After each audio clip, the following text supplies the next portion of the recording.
Ramai orang panggil phone ni kamera monster. So ini dia Vivo S9 Ultra, model Ultra terbaru yang masuk dekat Malaysia. Dan ramai orang panggil phone ni kamera monster.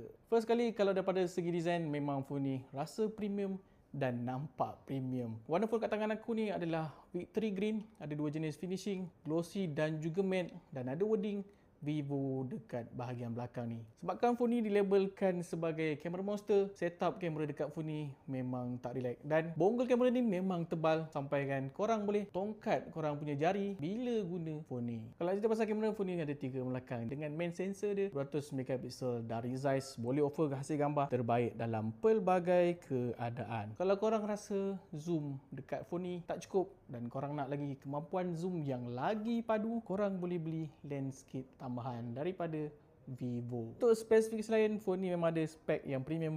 Ialah memandangkan phone ni adalah kamera monster, guna chip Snapdragon 8 Elite Gen 5 dengan RAM 16GB dan storage dalaman sehingga 512GB. So, untuk pengguna biasa ataupun untuk pengguna berat, memang tak ada masalah dekat phone ni. Phone ni juga ada bateri yang besar iaitu 6600 mAh yang sokong fast charging, 100W wired dan 40W wireless charging. Actually, phone ni memang fokuskan kepada pengalaman fotografi dalam masa yang sama, offer spek yang powerful. Disebabkan itu, harga jualan untuk phone ni tak murah iaitu RM6,800 dan mungkin korang boleh dapat lagi murah kalau korang pandai cari. So, pendapat korang dengan Vivo S9 Ultra ni, padu ke tak padu?